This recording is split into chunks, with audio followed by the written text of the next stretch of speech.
Tama na yan, Versuso na. Hi guys, it's me, it's AC at welcome na naman sa isang episode na ang Ayun to Sing. AC versus the world! Ayan, ilang linggo na tayong puro may guest. So, minabuti kung ako na lang muna ito. At saka gusto ko talaga siyang gawing parang actually, ito na nga. Ito yung dilemma ko ngayon. So, medyo gusto kong bonggahan for this year's Pride. Parang gusto ko ng representation, gusto ko ng guest, gusto ko ng parang retrospective sa kung sino man. Kaso, wala pa akong lakas ng loob bilang nagsisimula pa lang ako mag-podcast ulit. Kaka 11th episode pa lang natin. Thank you so much sa mga nanonood ng episode ni Sophie. Thank you so much sa mga sumusuporta. Thank you so much naman sa mga naka-join dun sa group, sa lagi mga sumasagot sa mga questions ko sa inyo. Thank you so much sa palaging pagiging active. Sila Nico Rosandino, ganyan. Sila Mamang Crystal, ganyan. Mga lagi nanonood, thank you so much sa inyo. So, eto na nga, yung dilemma ko ngayon. Parang gusto kong bilang Pride this year at bilang bakla ako, bilang marami na akong ebas tungkol sa sangkabaklaan, at saka parang it's high time na parang i-appreciate yung representation na nakita natin on screen bilang sobrang thankful talaga ako. Yun nga lang, wala pa akong lakas ng loob, number one. Number two, parang I think okay lang din naman na tayo-tayo lang muna, mas intimate, 'di ba? Gusto mo mas close, ayan, lalapit ako ng konti para sa para may intimacy, oo. At saka parang wala nang mas i-intimate yung patulog na yata ako ngayon. Actually, ito na nga bilang buong linggo yata akong ewan ko ba sa retrograde? Parang nire-retrograde ako, day. Basta nire-retrograde ako ng malala. Parang sobrang homophobic na tumapat talaga siya sa Pride Month. Buisit yung Mercury na yan. Nire-retrograde ako. Tapos, di ko alam kung anong gagawin kong episode this week. So ngayon, habang nire-record ko ito, mag-aalas 12 na ng Thursday, tapos ang upload dito Friday, wala pa akong album art, mag-edit pa ako ng mats nito, gagawa pa ako ng teaser, mag-edit pa ako nito, haba-haba. So, alam mo yun, yung punong-puno na ako. At saka sobrang na-inspire kasi talaga ako dito sa hindi, teka, papakita ko sa inyo. Sobrang na-inspire ako dito sa recent issue nitong teka, asan si Yani? Sobrang na-inspire ako dito sa recent issue ng preview. Like, sobrang nakakatuwa lang. Kasi, looking back, as in mga 20 years before, I guess, parang sobrang revolutionary kapag ang model sa issue ng isang magazine, mga bakla, like malaking issue siya, pero ngayon, every year, meron ng tamang representasyon, tapos kinikwento talaga yung kwento ng mga bading, ng mga bakla, ng mga lesbianang, ng mga bisexual, ng mga trans women, ng mga trans men, parang well represented na talaga kami. So, nakakatuwa lang na balikan who really pushed the envelope.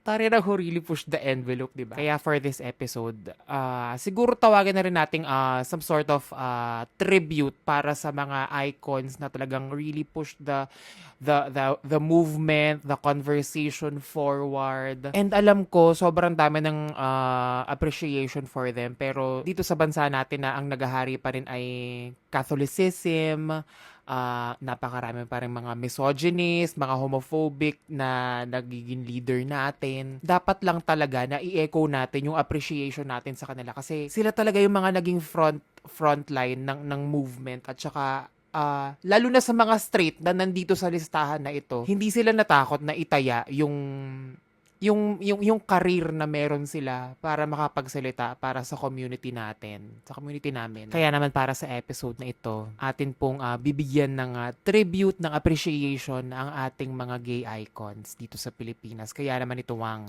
AC versus Pinoy Gay Icons!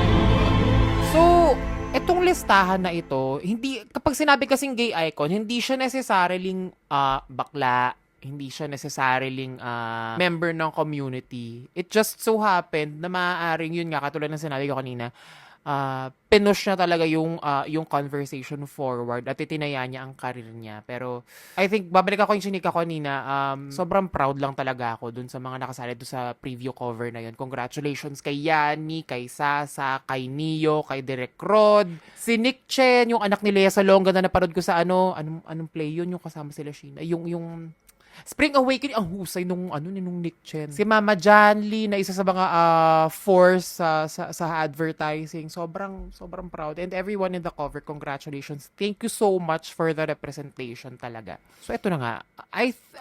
May napanood ko isang video ni Vince Liban nung isang araw. Tapos tinutumbok talaga niya kung ano nga ba yung pinakaunang Pride March sa Pilipinas. Kasi ang dami yata from 1991 to 1994. Tapos parang ang pinaka-official yata was 1999. Correct me if I'm wrong. Alam mo bang maraming first Pride sa Pilipinas? Among its highlights, 1992, the Lesbian Collective participated at the International Women's Day March. 1993, UP Babaylan, the first duly recognized LGBT student organization in the Philippines, marched at the UP Lantern Parade. 1994, Pro-Gay Philippines and the Metropolitan Community Church o MCC held Stonewall Manila. 1996, LGBT organizations and groups led by Reach Out Foundation organized what was called the first Metro Manila Pride March. And I think ang pinakaunang Pride March, ang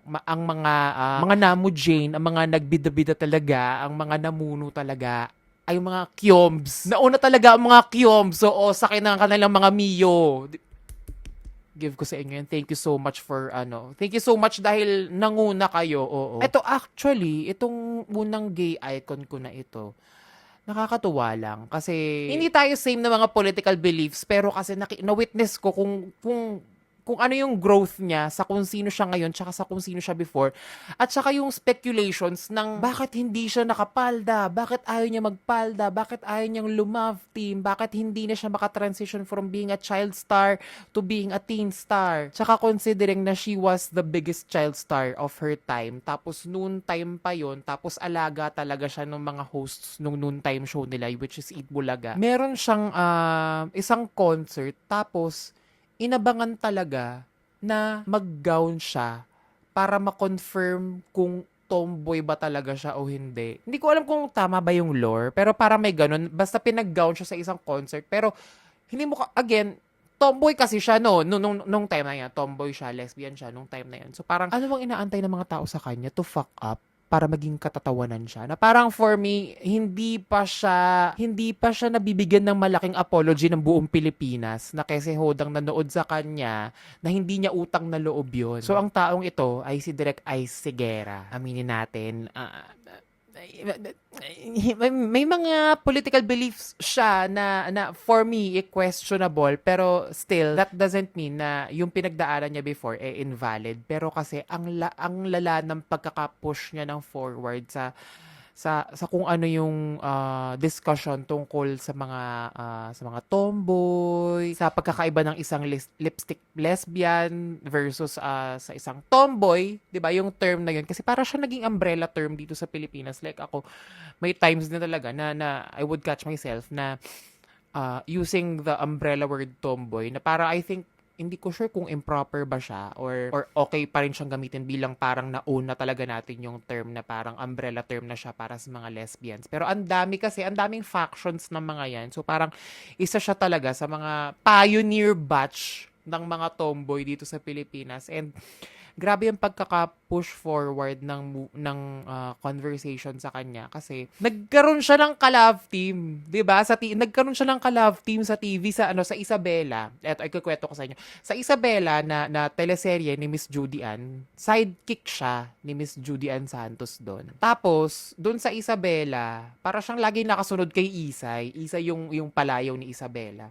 Tapos ang ka-love team niya doon si City. Di kita. Yes. Yung City na yon, si City Navarro. Oo, naging ka-love team niya yon. Tapos parang ako, nung bata ako, ang saya panoorin. Normal pala ang WLW. Oo, parang nawala yung stigma nung siya na yung ginawa niya, nung pinangatawan niya yung role. At in fairness din naman, na-normalize yung mga ganong usapin sa prime time TV ha. Na parang ako, yun yata ang unang exposure ko nung time na yun. Hindi ko lang sure kung yun yung pinakauna, pero on primetime TV, yun yung una ko nasaksihan na WLW, ganon. Pinaka-favorite ko talaga yung sa Be Careful With My Heart, si Kote, kuya na ate, di ba? Na may anak na si Cho, hindi ba? Tapos nagkalasingan sila ni Tom Rodriguez, tapos siya yung naging tatay ni Cho dun sa Be Careful With My Heart. Which I think another first, hindi ba? Sa daytime naman yon, di ba? Parang to have those kinds of characters na na-humanize. Like, ang dami na nating mga nakikitang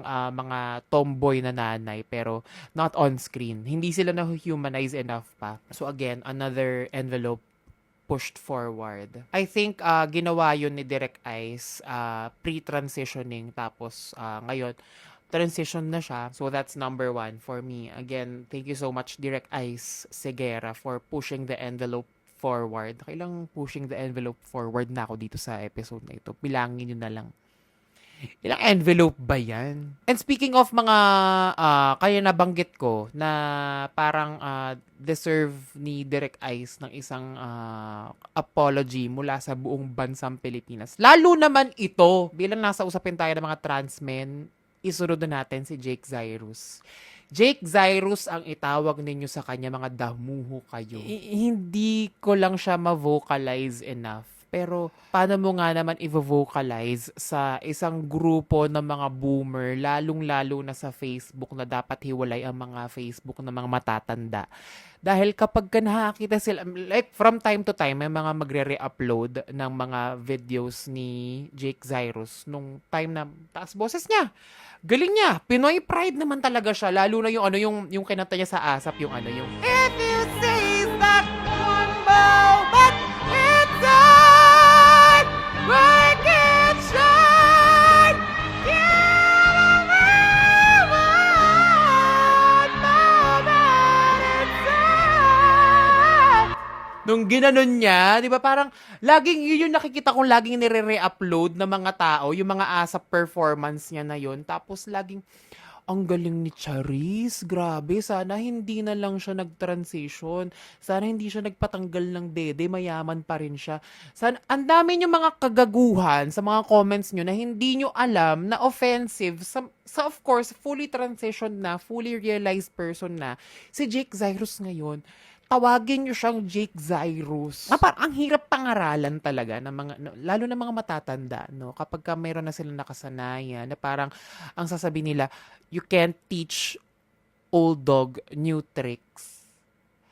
Hindi ho kayo aso, mga tao ho kayo na maaari po kayong kumuha ng bagong edukasyon sa utak ninyo at i-apply sa buhay ninyo. At sobrang simple nung tawagin mo yung taong Jake Zyrus versus dun sa dead name niya. To be fair, merong concert si Jake Zyrus before, tapos sinabi naman niya is to remember Charis. Pero kasi for me, kung magbibigay kayo ng isang backhanded compliment tapos tatawagin nyo ng dead name yung tao, parang for me, parang insulto na siya, hindi ba? Parang huwag ka mang dead name. Hindi lang siya nagme-make sense for me. Lalo na kung hindi ka naman nasa pinakaliblib na lupalop ng Batanes na hindi inaabot ng signal ng kung ano mang cellphone. Sobrang imposible talaga na hindi na nakaabot sa'yo yung pinagdaanan niya sa nanay niya, sa struggles niya before coming out, sa transitioning journey niya. Alam mo nang nahirapan yung tao para lang makapag-come out bilang si Jake Zyrus. Tapos tatawagin mo ng dead name niya. Asim you? Pero in fairness, hindi naman talaga, gets naman talaga, hindi talaga maitatanggi yung heights na narating ni Charis. Pero, I guess, simpleng respeto na lang talaga sa kung sino siya ngayon. And sobrang real talaga na deserve talaga ni Jake Zyrus ng isang malaking collective apology mula sa buong Pilipinas, kahit sa mga hindi lang dead name sa kanya. Kailangan ng collective apology para kay Jake Zyrus. Tsaka lalo nung era na yon, like sobrang laking balita talaga nung time na yon. Yung unang gupit niya ng buhok, yung nagpa-pansit canton siya ng buhok, yung nag-iba na siya ng look, ng branding niya. Sobrang laking balita nun. And my God, parang hindi ko ma-imagine kung ano yung pinagdaanan niya nung mga time na yun. And what's worse is yung pinakamalalang neglect na na-feel niya sa bahay niya mismo. We love you, Jake Zyrus. You're a gay icon. Thank you so much for your sacrifice, for pushing the envelope forward. Hindi madali para sa'yo na lumaban para sa movement na ito, para magpakilala ng sarili mo. Pero thank you so much for your courage. And we are sorry as a country and on behalf of the Philippines. Pasensya na, tanga lang. Pero in fairness din naman talaga kaila David Foster, kaila Oprah yata na nag-encourage naman yata sa kanila. Kasi sobrang importante talaga namang nag-encourage ng mga ng mga alay, 'di ba? 'Di ba? Yun na lang segue, 'di ba? Kasi nga part talaga ng LGBTQIA+ community ang mga alay. At saka ito yung mga yung pag nasa showbiz ka na alay, lalo na ng mga panahon na hindi pa naman tanggap ang mga bakla, sobrang lala ng parang itataya mo talaga yung karir mo para sa sangkabaklaan. Katulad ng ginawa ni Madonna, in fairness, parang siya yung rurok ng gay icon talaga. Papangalawa na lang si Lady Gaga na in fairness naman, thank you so much for speaking out, Mother Monster. Pero pinaka nauna talaga sa pagiging gay icon, hindi man pagiging Pinoy gay icon, pasensya na, pero Pinoy gay icons lang po yung pinag-uusapan natin dito.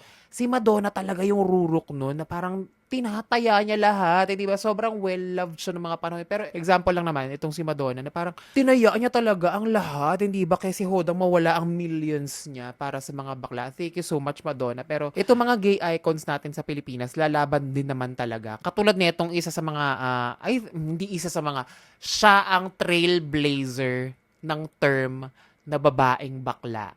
Alam mo yung mga matalak, yung mga masungit, mataray. Kaya sobrang love talaga siya ng community na ito. Kasi ever since, parang isa siya sa mga pinaka nauna talaga sa pagiging alay dito sa ating community. At ang artista na ito ay walang iba kundi si Miss Maricel Soriano. Wag mo akong materi-teri! Yung tanong ko, sagutin mo, are you fucking my husband? Minsan, ganon, di ba? Ilang beses kinote ng mga baklayan sa beauty pageants kapag naaagawan sila ng aura sa labas, sa pelikula, ilang beses na quote yan ng mga bakla, hindi ba? She was the biggest star sa Pilipinas nung 90s and she was not afraid to speak out para sa mga bakla. She employed mga bakla at saka pioneer talaga siya ng sword speak. Ito yung mga unang iteration ng mga gay lingo, ganyan. Thank you so much, Inay Maria, for being a Pinoy gay icon. Maraming salamat sa iyong mga sacrifices. And thank you so much for embodying the babaeng bakla na hindi performative, masabi lang, naalay, charot-charot. Itong next alay ko, narurok. Isa siya sa mga nagbigay ng empowerment sa akin nung high school ako, lalo na sa palabas niyang Ruby. Dahil sa umaga, sa school, kapag papagalitan na ako, dahil alam kong late na ako, 7:30 na, alam kong nandun na ako, late na ako sa flag ceremony, at alam kong tatalakan ako, dahil bakla ako, ini-imbibe ko na sa jeep na ako si Ruby. Tapos sabay sabing, Wala na ko kontra. Ako na ang bida. ganon. You second of your vidas. Ganon. Yun yung theme song ng Ruby kasi. Pinapakinggan ko yun sa MP3 pag nasa jeep ako, pinapakinggan ko siya sa MP3. Tapos ini-embody ko talaga, gumaganon-ganon ako. Tapos kapag minsan may mga nangaaway sa akin sa jeep kasi nga ang taba ko. Tapos may isang lola dati na sabi niya, dapat dalawa binayaran niya kasi ang taba-taba niyo. Ginanon niya ako, tapos inirapan ko siyang ganun, sabi ko. Matakot ka kay Ruby. Ganon. Tinanong ko na lang siya. Oo, feeling ko ako si Ruby. At saka parang time and again, in fairness din naman talaga, parang laging vocal si Miss Angge sa stand niya, sa pagiging alay dito sa community na ito. Parang since high school kasi yata, exposed na siya sa mga kaibigan niya, mga trans women, ganyan. Sobrang constant ng pabati ni Miss Angge sa mga bakla tuwing Pride Month. And thank you so much for the non-performative allyship. Maraming salamat, Santa Angge.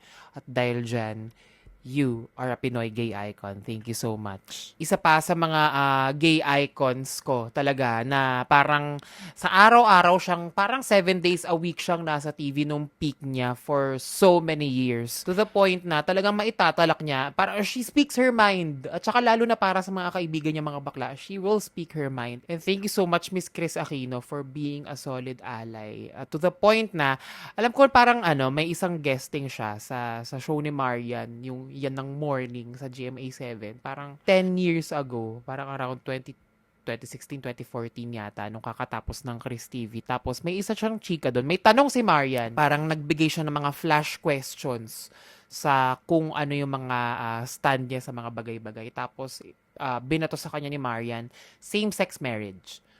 Tapos agree siya. On national TV sa umaga, sinabi ni Chris Aquino yon. Plus, the way she said it, she was so firm. At saka hindi siya yung nag-isip. Alam mong yun talaga yung stance niya sa buhay. Nag-sorry naman, may mga additional dialogue siya doon na sorry sa kakilala niyang priest. Pero, agree siya. Kasi, ang reason na binigay niya is, imagine, on your deathbed, mahihirapan yung partner mo sa kung ano yung pwedeng decisions mo na malayang nagagawa ng mga straight couples, na mga straight na mga married na mga couple, hindi ba? Tama, Miss Chris! Thank you so much! May tama ka!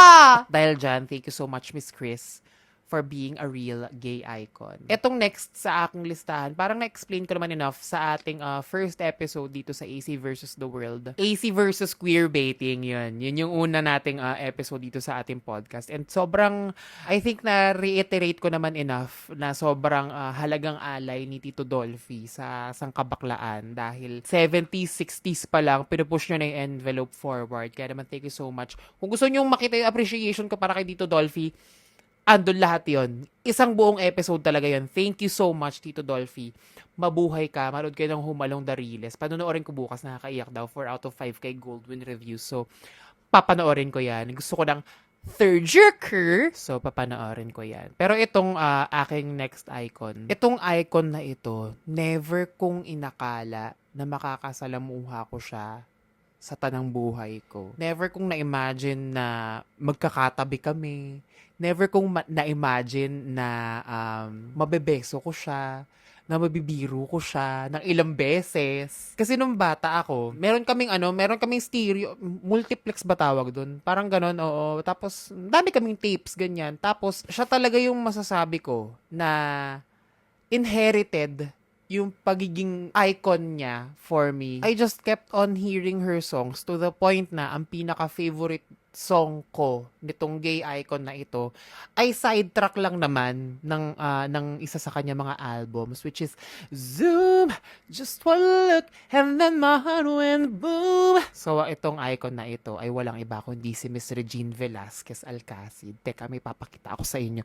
Teka lang ha. Sobrang isa, hindi ko naman sa hinihiling, katok tayo, pero kapag nasunog ang bahay ko, isa ito sa mga itatakbo kong una palabas. Teka, kukunin ko muna. Ito ay isa sa mga prized possessions ko sa buhay ko. Sa buong lifetime ko yata. So, ito ay signed vinyl ni Miss Regine Velasquez ng album niya na Regine Retro. At ang nagbigay nito si Lorraine Galvez. Thank you so much, Seth. Isa sa mga dream ko na mag-guest dito sa podcast. Si Miss Regine Velasquez. Miss Regine, mag-guest ka naman dito. Sige na, bibigyan kita ng ng magandang tribute. Hindi ka tulad nung sa Billboard. Tsaka ng interview mo doon. Si Bakla, nag-announce ng finale concert niya. Tapos yung host, wala man lang pake. Wala namang bakla ka ng taon. Pero yun, ito talaga yung kasi parang sinasabi ng ibang mga tao na ang inherited na idol nila in life, si Miss Nora Honor. Pero for me talaga, ang inherited idol ko, si Miss Regine Velasquez talaga. And merong isang instance nung sa Pride. Tapos nag-perform siya kasama ni Meme Vice. Tapos naalala ko lang kasi si Miss Reg ay isang Christian, hindi ba? Parang devout talaga siya sa kanyang faith. Silang dalawa ni Sir Ogie na sobrang bait ni Sir Ogie din talaga, lalo sa akin. Love you, Sir Ogie. Ba't mabait ka sa akin? Type mo ako, no, Sir Ogie? Honey. Kiss mo ko, honey. Honey. Andiyan si Late. Kiss mo ko. Dito, honey. Then and there, na-realize ko lang, shit, nag-perform si Miss Regine dito. Parang, enough na yung mga chika niya tungkol sa mga bakla. Enough na yung alay siya, enough na yung chumichika siya, lumalaban siya sa kung ano yung mga karapatan na dapat ibigay sa mga bakla. Pero for her, as a Christian for her to perform on a Pride event along with the biggest gay icon dito sa Philippines, and meron pa siyang chika afterwards, assurance para sa ating community. Shit, pwede naman pala na pwede kang mahalin mo yung religion mo, mahalin mo yung God mo, mahalin mo yung faith mo, na hindi ka nanghahamak ng kapwa mo tao because parang wala namang religion na nagtuturo na i-hate ang isang faction of people. Wala namang religion na nagtuturo ng hate dahil kung susumahin, ang ideology lang naman talaga ng Christianity, ng Catholicism, I love, hindi ba? So kung kayo, pupunta kayo sa Pride Run, dun sa sa QC, pupunta kayo doon, tas maglalagay kayo doon ng God loves you, Jesus will save you, churutusok, tapos magrereklamo ka, na kesyo minura-mura ka, pinakyo ka, nagpunta ka doon dahil hateful ka, nagpaka-hateful ka, at ginagamit mong shield ang Biblia, ang iyong faith. Ginagamit mo si Lord, ginagamit mo si Jesus, ginagamit mo ang may kapal para sa iyong agenda na mambuisit sa umaga. Kaya aminin mo, ayaw mo talaga sa bakla at sana itinulog mo na lang sa umaga yung churutusok mo sa Pride. Nyeche. Diba? For Regine Velasquez to come out sa isang stage at nakaharap sa sangkabaklaan bilang isang Kristiyanong tao, na again, posible mag-coexist ang lahat ng mga tao. Pwede naman magmahalan na lang. Pero again, thank you so much, Miss Reg, for being an ally. And sobrang honored po ako na maging isa sa inyong oomph or one of my mutual friends sa TikTok. Sana mag-guess ko po kayo. Thank you so much, Regine Velasquez, Pinoy gay icon. Ito namang mga icons ko na ito, sobrang icons ko sila kasi wala pa namang mga vice ganda ng mga panahon na ito, ng mga napapanood ko sila, na chumichika, na ang lugar ng mga bakla sa TV, either sidekick ka ng bidang babae or talk show host ka, tapos ang nature mo is balitaktakan, yung balahuraan ng chika, o parang no holds barred. Not until nakakita ako ng isang TV host na seryoso, nag-iisip kung sino-sinong ini-interview pero marunong siyang mag-adjust ng kung ano yung pwede niyang ibato sa interview na yun. Huwag na nating palayuin pa ito, Tito Boy Abunda. And I had the chance to interview Tito Boy Abunda, and I was in awe nung the whole time na parang just to be in the presence of Tito Boy Abunda, na parang itong icon na ito, bata pa lang ako, siya yung living proof ko na pwede kong ibato yung sarili ko ng mas malayo, ng mas may respeto, ng may talino, ng ginagamitan ko ng utak at puso. Siya talaga yung unang proof ko nun, lalo na nung before, wala pa namang vice ganda nun, hindi ba? Na obvious namang siya yung top gay icon ko talaga dito. Hindi ko na para i-preempt pa yan. Si Tito Boy talaga, for me, yung proof na may mararating ang talino. And I'm coming from a story na nung bata kasi ako, nagstay kami sa Boracay ng isang buwan. So, naabutan namin yung summer break siya. Summer break siya sa school. Tapos, Holy Week. At saka yun talaga yung heyday ng Boracay na lahat ng mga artista sa Pilipinas nagsisipuntahan sa Boracay sa Holy Week dahil amats nila, 'di ba? Trip nila, trabaho, walang trabaho. It was a small resort, tapos kaibigan ko yung staff kasi may ginawa yung tatay ko doon, kaya 1 month kami doon. Tapos nalaman ko, si Tito Boy Abunda magsistay dito sa hotel. So sabi ko, shit! It's more of, I admire this person. Parang I just wanna see him at least once. Kahit walang picture, okay lang. Pero, etong story na ito, sobrang vivid pa rin sa utak ko. May isang ano doon na, may common area na parang tabi siya ng lobby. Pero kasi para siyang may reading nook, pwede kang tumambay ng very light doon. Na pag binuksan mo yung pintuan ng kwarto na pinagsistayan namin, masisilip mo siya. Tapos may isang reading nook doon, nakaupo si Tito Boy, nagbabasa siya. So, pagka bukas ko ng pinto, andun si Tito Boy, na parang bibili yata ako ng chichirito, bibili yata ako ng ice cream. So, pagkabukas ko ng pinto, Tito Boy, syempre taken aback ako bilang bata, nagulat ako, shit, sinara ko yung pinto. Tapos, alam niyo yung dahan-dahan kong binuksan ulit yung pinto, tapos sinilip ko siyang ganun. Hindi ko na malay na sobrang tagal ko nang nakasilip na ganun dun sa pinto. To the point na parang, I think you would feel baka alam niya, feel niya na may nakasilip sa kanyang ganun. Pero ang tagal kong nakasilip dun sa pinto. Tapos nung tumayo siya, hinablot ko yung camera ko. Yung digicam pa siya na malaki. Hinablot ko yung camera ko. Tapos lumapit ako sa kanya. As in, tumakbo talaga ako kasi aalis na siya. Pupunta na siya dun sa room niya. Tumakbo ko papunta dun sa room niya. Tapos, Tito Boy, pwede po magpa-picture. Tapos nagpa-picture ako. Ito yung picture. Time and again talaga kapag kami mga big interviews kami sa Showtime, kapag kami mga kakausapin ako malaking tao, ang lagi kong dala-dala si Tito Boy. Ito yung may mga times talaga na tinatanong ko yung sarili ko na what would Tito Boy do? Hindi niya ako kilala. Isang beses ko pa lang siya na-meet talaga formally ngayong matanda na ako. Although nakwento ko sa kanya yung kwento na yun. And I'm thankful for that one interview. Thank you so much, Tito Boy, for your presence, for your wits, for your heart. At kahit anong sabihin ng Twitter, you are a gay icon. Mabuhay ang talak mo, Tito Boy. The best. And yung time na yon, yung interview na yon sa channel ni Miss Judy Santa Maria, tapos napaiyak kita, that was a career highlight. Thank you so much. I love you, Tito Boy. Nagsultira ba ko sa tinuod, day? Wait lang, bago tayo tumuloy sa aking number one, though obvious naman kung sino yung number one, oo. Nagtanong ako sa inyo kung sino yung mga top 3 gay icons ninyo at bilang shoutout na rin sa inyo, basahin natin yan sa AC versus the World Cockfighting Arena. So kung hindi pa kayo kasali doon sa aking Facebook group na AC versus the World Cockfighting Arena, sumali na kayo, i-search nyo lang yung pangalan na yon. Hindi ko na uulitin ulit, pero basahin na natin ang ating mga kasagutan. So tayo po ay nagtanong, question, sino ang top 3 gay icons ninyo? Pag sinabing gay icon, not necessarily bakla itong mga ito. Maaaring alay na itinaya ang karir para sa sangkabaklaan. Ang sagot! Sabi ni Sam Heidi Mendoza, ang mahalaga nag-sorry na siya, so sana nga totoo yung sorry niya. Sabi ni Queenie Godinez, Vice Ganda, Cher and Dolly Parton. Special mention si Coleman Domingo. Gets. Sabi naman ni Mike Joshua Giuliano Fabie. Ayun, to be Vic Fabe. Kung gay icons, syempre di na tayo lalayo kay Lady Gaga. Number 1, Lady Gaga. Tinanggap yung mga rumors na intersex siya para lang talaga i-prove na it's okay to be one.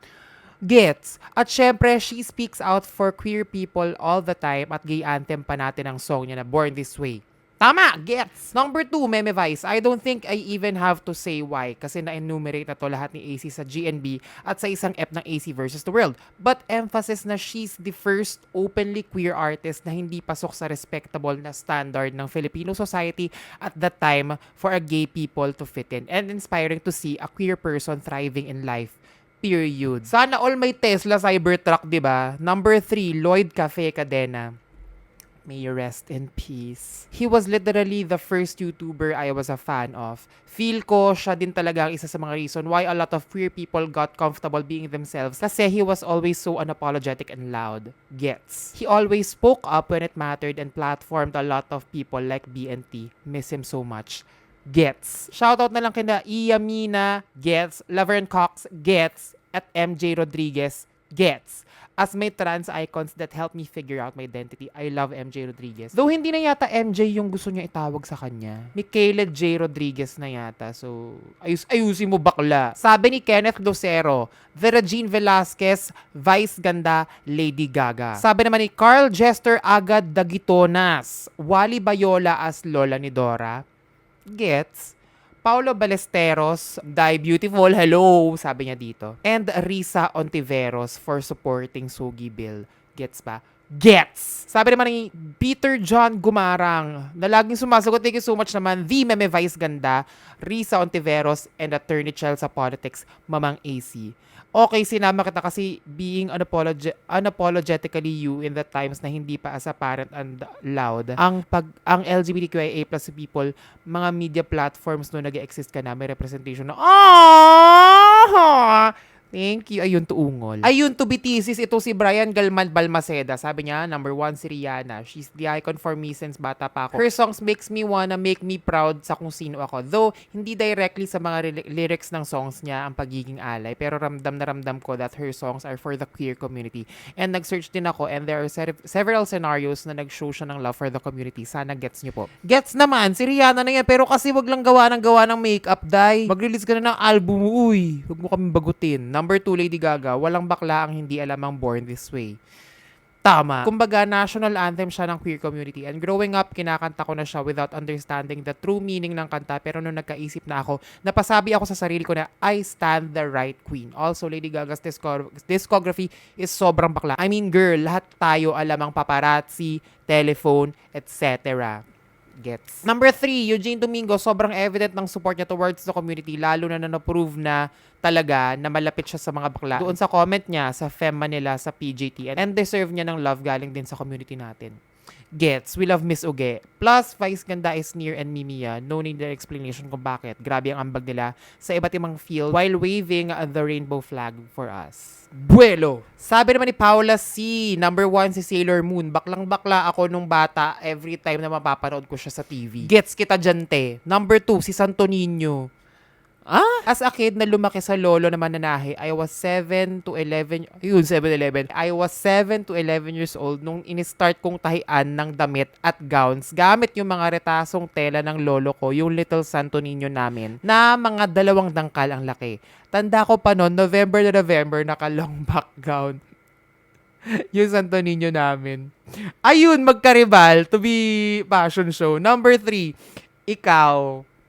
Thank you naman, te. Ikaw, peg na peg kita, lalo na nung college vlogs mo.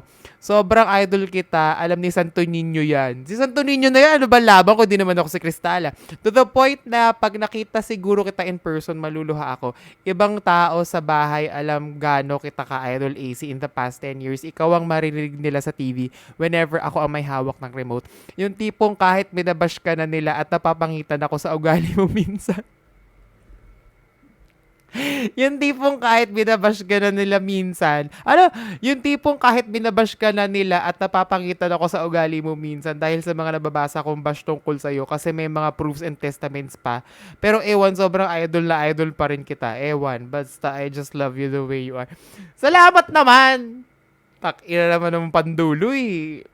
Mabuti po akong tao. Secret lang natin yun. O siya, ano ba yung number 1? Sino ba yung number 1? Kala mo talaga hindi obvious eh. At itong top 1 gay icon ko na ito, parang rarely ko pa yatang nakikwento kung paano ko siya nakikita bilang isang coworker. Pero lagi lang talaga akong in-awe kapag nakikita ko siyang at work. Ang gay icon na ito ay walang iba kung hindi si Vice Ganda. Ang unang exposure ko kay Vice Ganda talaga, hindi ko sure kung MMK ba yun. Okay, may naalala ko. May Eureka moment lang ako. Ang pinakaunang exposure ko yata kay Vice Ganda ay yung guesting niya sa Wawawi. Tapos sumunod yung anhaba-haba ng exposure niya dun sa Singing Bee, which was the biggest game show nung time na yun. Parang sobrang tagal niyang defending champion. Nung nauso yung ganto niyang sayaw. Magbago ako ay gagawin kabayo. Yun yung mga first few na mga exposures ko kay Meme Vice Ganda. Tapos napanood ko rin yung MMK episode niya, inabangan ko yun. Bilang wala pa mga I want noon, wala pa mga replay. Noong mga panahon na yun, I just knew that's gonna be a star. So parang doon talaga nagsimula yung admiration ko kay Meme. And kapag ka may times talaga, kasi we would watch mga dry run, mga rehearsals kapag ka sa showtime. Tapos, laging ang upuan ng mga hosts, yung upuan lagi doon. Yung pagkapasok mo ng studio, andun lagi yung upuan nila. Tapos, ang laging sabi sa amin is to sit at the back of the host. So, andun kami lagi sa second line of chairs.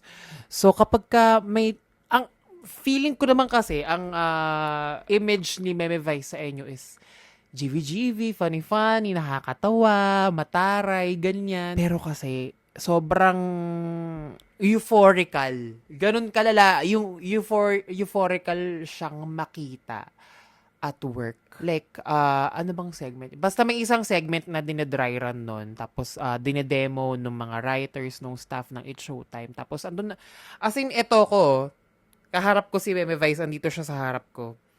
Tapos, dinedemo. Tapos, may mga buo naman na yung concept, pero may mga tweaks like, naalala ko lang, may sinabi siya nun, dito mo iharap sa audience yung podium kasi ang kinakausap mo ay yung audience. Tapos, ang laking epekto nung chika niya na yun doon sa buong segment. Kasi may mga little things siya napapansin. Tapos, nung ine-execute, shit, ang laki ng difference. So, dun ko talaga nasabi na, shit, iba yung work ethic niya, iba yung vision niya, iba yung utak niya. Hindi lang kasi siya, hindi siya puro utak, hindi rin siya puro puso. May baldugan, may humanity na required dahil sa experiences niya in life. And I think that's what makes Vice ganda, yung pinagdaanan niya in life, yung andali niyang makipag-connect sa mga kung ano yung mga nagaganap at the moment dahil alam mong nanggaling din siya sa lusak. At saka aminin natin, sobrang daming mga bakla ang na-empower mula nung umangat talaga siya sa kaibuturan, sa pusod ng dagat. Sobrang lala ng pagsipa ng bilang ng mga bakla sa Pilipinas mula nung lumabas ang Vice Ganda. And for that, maraming salamat, Meme Vice, dahil hindi lang siya sa hindi lang siya sa numero hindi lang siya sa kung gaano kadali na mag-come out. It's more of totoo talaga, like kanina ko pa pinapaulit-ulit, yung pushing the conversation forward na kung iisipin mo 10-15 years ago, sino ba ang hari? Sino ba ang hari ng TV? Sino ba ang hari ng noontime? Hindi ba mga straight people? Tapos fast forward to today, bakla na ang reyna ng noontime na parang kung i-imaginein mo lang sabihin mo yan to someone na nandun sa 2006, isang panahon na puro lalaki yung naglalaban sa noontime. Doon mo talaga masasabi na, pwede pala, valid pala ako, pwede pala akong mangarap ng malala. At dahil dyan, Meme Vice, thank you so much for being a gay icon. And thank you so much for making the Philippines a bit more comfortable para sa mga bakla. Ito mga gantong usapin, ang sarap-sarap niyang pag-usapan kasi it's more of a thank you, more of an appreciation sa mga tao na hindi nila alam kung gaano kalala yung epekto nila sa mga tao na nagtatago, nagkukuble, hindi nila alam kung sino sila, hindi nila alam kung paano nila palalabasin, kung ano yung talaga yung tunay na feel nila. Sobrang halaga ng bunganga, ng isip, ng puso, ng experience, ng humanity ng mga taong ito. And for sure, hindi itong listahan na ito, kakarampot lang ito. May mga tao pa akong hindi nababanggit, mga Marina Summers, mga Mama Sweet, Jan Lapu. Sobrang dami nyo pa, and sana mas dumami pa po kayo. Sana mas marami pang ma-inspire ang mga tao. Sana mas marami pang mag-push ng envelope ng conversation forward. Yun na yung tolerance na natatamasa natin ngayon, hindi siya enough sa kung ano dapat yung nararamdaman or natatamasa ng isang tao. And not even acceptance. Kasi parang may ounce ka pa rin dun ng discrimination. It's more of equality. Pantay-pantay po tayo mga tao. Pantay-pantay tayo maaaring magpakasal, malayang gawin kung ano yung mga gusto natin, at lalong-lalo naman ang respetuhin. At itaganin nyo sa bato, ang mga homophobic hindi aakit sa langit. Yan po ang AC versus Pinoy Gay Icons. Maraming salamat. Pag may nakita talaga akong mga magpipreach sa Pride sa 27, duduraan ko kayo, lumayo-layo kayo sa akin.